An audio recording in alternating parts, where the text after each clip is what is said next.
this is the 2022 Hall of Fame induction.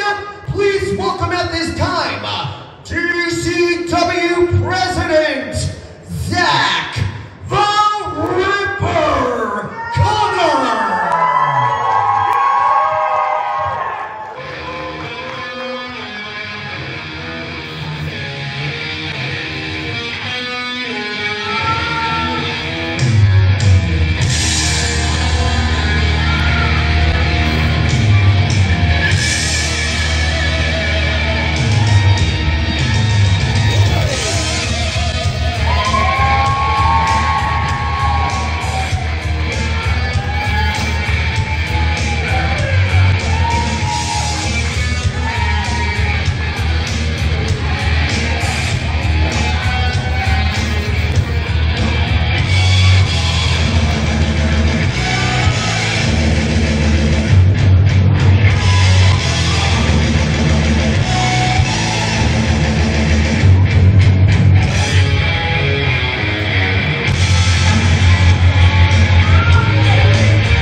What is up, Delaware? Hell yeah, before I get to what I'm ultimately here for, I have one piece of bad news. We all know that COVID-19 is a real thing, and unfortunately one of our competitors, Annabelle Stackhouse, has come down with COVID-19 and will not be here tonight. Thank you. But you will still get the advertised Women's Championship Contenders match, and the winner of that will fight for the title against Gia Scott here tonight. So, out of shape, guys. What I'm really here for is to talk about somebody that we're going to induct in the DCW 2022 Hall of Fame class.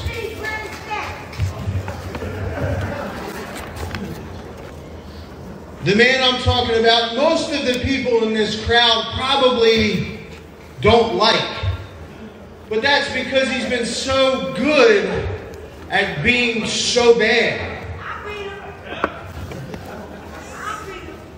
And it's this night on Guts and Glory 19, the 19-year anniversary of Dynamite Championship Wrestling. This is also the 19-year anniversary of my friendship with Craig Prendergast. You see, if any of you have the WWE Network, you can go on and watch old ECW Extreme Championship Wrestling in the 90s, and you can see a fresh, long-bearded, young Craig Prendergast in the front row who actually looks 40 years older than he is tonight. Craig could grow facial hair? The man has been a fan since birth, but when you watch those videos, you'll see that he was taking pictures. And a few years later, he would become an official photographer for many wrestling companies, including that of an upstart DCW in Dover, Delaware. So my first night into DCW was as a student of DCW. I was a referee on this night, and I met Craig. I was taught to introduce myself to everybody, no matter what they do, to help us do all of this for all of you. So I met Craig, and we formed what I consider to be a friendship. A lot of people called him a dork. I agreed. But a lot of people called me a prick, and he would probably agree. So over the course of my time in professional wrestling, and DCW in particular, as I rose through the ranks, I wanted to bring those that started this with me up with me. So in 2010, I found the spot and opportunity that we needed somebody to step in as a guest referee, and it was Craig. And he then became a trained professional wrestling referee after that and traveled the indies on this side of the guardrail for a change. A few years later, Craig took it upon himself to go to professional wrestling school from DCW of Harrow Athletics. With this lineage, he went there on his own accord and trained to be a professional wrestler. Not a lot of people even know this. Yes, he's had some matches, but he is trained, and he'll probably tell you about the armband around his wrist right now and what that represents. Craig became a manager from there, and he managed the likes of Omega Phoenix to the DCW Championship. He managed the likes of RGP to the DCW Championship. The man has managed everybody to gold, including himself, when he won the DCW Tag Team Championship with Mr. Ulala. And from there, after spending 87 years in the business, Craig said to himself, I've learned a thing or two about a thing or two.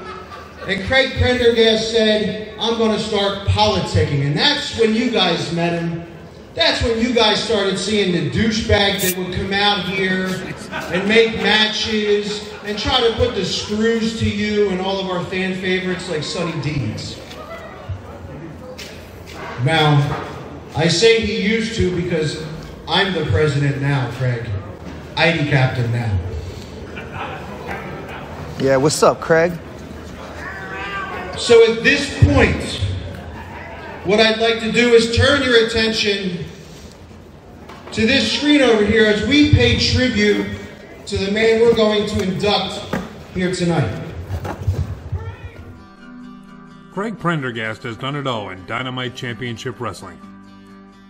From photographer to referee to manager to wrestler, even DCW president. I could not think of a better choice for president than myself. You could see the love and passion Craig had for professional wrestling at every single show. He had a smile the entire time. After stepping out of the ring as a referee, Craig Prendergast became one of the greatest DCW managers of all time, managing Corey Castle, Omega Phoenix, and the Honorable RGP, all to the DCW Heavyweight Championship. Craig Prendergast, one of the people who has really stepped up for me and really been a good friend when I needed a good friend. Being a manager afforded Craig many opportunities, but none so greater as becoming DCW Tag Team Champion. Well, Craig, you have done everything that has been asked of you in DCW. Your work has been impeccable. And I can tell you, you have earned this moment in DCW history. While managing the Poliquin firm, and with RGP as heavyweight champion, Craig Prendergast soon became the president of Dynamite Championship Wrestling. I know you all are so happy to have me as your DCW president. Don't boo me! No, don't boo me! I've done everything for this company. This is better than a match. This is wine and cheese. And remember, we're all making DCW Craig again. Dynamite Championship Wrestling is honored to induct Craig Prendergast into the Hall of Fame class of 2022. Craig, dude, you rock, man. You're a good friend. And congratulations. It is well deserved. So congratulations, Craig Prendergast. You deserve this. Craig, congratulations. It's anybody who deserves a Hall of Fame is definitely you. So once again, congratulations, Craig. What can I say about Craig Prendergast besides he is well deserving of this award? Craig, you are an inspiration to us all, Thank you very much. You are great, and it has been my pleasure in life to know you personally. Good night, everybody. Ladies and gentlemen, it is with my humble pleasure that I induct a DCW photographer. I induct a DCW manager. I induct a DCW referee. I induct a DCW competitor. I induct a DCW president, and the man that will go on to have his legacy instilled in this company backstage. Ladies and gentlemen, I induct my friend, Craig Prendergast.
Thank you.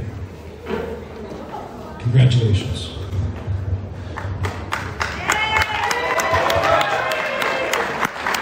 This looks great. I'm so touched to be up here. It's just such an honor. I mean, if you had told me in 2003 that I'd be up here accepting a Hall of Fame for all the stuff that he mentioned, I'd say you were nuts. Thank you. DCW has come to mean a lot to me over the years. I always consider it a happy place, a place I'd always come to enjoy myself.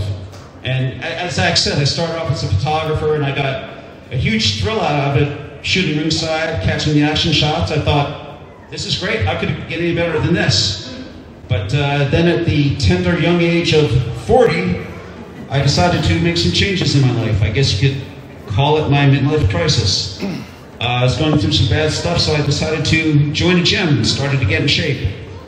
And like Zach said, he came up with this really good idea of transitioning me from a photographer to a referee. I was hesitant at first because I figured, you know, what do I know about this? I'm just a photographer, but I figured, what the hell? And the angle worked great, and I took off, and since I was going to become a referee, I actually wanted to train to be a referee, and I thought, you know, this is the coolest thing that I've ever done in wrestling. Little did I know. Because I did undergo the training, and I want to thank someone, fellow DCW Hall of Famer Mark the Dragonfly Haro, who taught me everything that I know about the business, about wrestling, refereeing, managing. That's why I keep this wristband on at all times, because of his training. He showed me that there's nothing I can't accomplish without just reaching deep down inside myself. So thank you, Mark Haro. I appreciate it. I do want to mention one of the matches that I refereed before I became a manager, because it's just fun. It just sticks in my head. It was during a tournament. I think it was the Honor Cup tournament, and I was refereeing the match between Zach Connor and Jim the Anvil Neidhart, and I remember I had to get in between them and tell them, okay, break it up, you know, stop locking up, get in the corners, you know, wrestle. And I remember the spot called for them to just shove me down, and as I recall, as I got in between them, they both looked at me, and I remembered I was on the one side of the ring, and then I blinked, and I was on the other side of the ring, and I had a big lump on my head. So I'm assuming that Jim Neidhart tossed me across the ring. I have no idea how I got there, but that's what I assume what happened. I'd love to get footage of that, but that was, I thought at that point that was the coolest thing I've ever done. I keep saying that, but it just keeps getting better. What else can I say here? Again, coming back to Mark Harrow, it was his idea for me to become a manager. He saw something in myself that I didn't see, and that was charisma. I always thought of myself as a nice guy, but like Zach said, you guys like to seem to boo me. I always thought I was a nice guy. Maybe I was wrong. So I decided to run with it. So, while I'm at it, I want to thank Corey Castle for giving me one of Nick Burke's old ring jackets when I started off managing. So thank you, Corey. And I've enjoyed managing every person I've worked with. There's way too many people to name and to give thanks to. But one particular program stands out in my mind for being so much fun. It's when I got to manage JJ Cruz and Mr. Ulala for the Tag Team Championship. As Zach mentioned, I did hold the tag team title for 15 minutes, but I did hold it. A certain former president decided to give me a stunner and pin me, and I lost the titles as soon as I won it, but that's okay. Let bygones be bygones. Speaking of JJ Cruz, he's someone that I also owe a great deal of gratitude towards. He helped me a lot, and I learned a lot from him, and I miss him. But anyway, David Klein seems to stun me an awful lot, doesn't he? I think I owe him like 10 stunners, because and I got like 1 DDT on him, so I don't think that's fair, but that's okay. Another person I want to mention is I love working with Ethan Essex. Yes. I remember being on the other side of the guardrail with him as we both used to sit front row at ECW shows, along with our friend John Owens, who's also in the crowd. Thank you for coming, John. It means a lot to me. Appreciate it. Yes, that's John Owens right there. Those shows had a profound effect on both of us, and it's been a pleasure watching Ethan grow up to become someone who's just become quite a wrestler and quite a man. And well, I loved being the president as well. That was one of the greatest roles I ever had. I like the politicking, as Zach said. I got to learn how to do promos, and at first I was terrified that I'd say the wrong thing or do the wrong thing, but now you can't get this mic out of my hands. So good luck with that. But now I get a chance to work in the back and work with young talent and the veterans as well. And my goal is I want to see the same look in the young talent's eyes that I had every time that I stepped into this ring. Now, you guys, this promotion has existed for about 20 years now, I believe, and that's nearly unheard of for an independent promotion. So DCW deserves a hand for that, being around for so long. So let's hear it for DCW. Yeah, DCW. And I'm just blessed to have been associated with this promotion for so long and doing everything that I possibly can. And I want to thank Zach for continuing to book me for so long. I don't know why I come here every month. He keeps using me. Go figure. I'll end this with a word of advice for the youngsters in the back. Never stop learning, never stop training, and never be afraid to ask questions. There's always something you can do to better yourself. And me personally, I can't wait to see what the next 20 years of DCW brings. Thank you all very much, and it's been my honor and privilege to be associated with this company. So, thank you all. Thank you, Craig.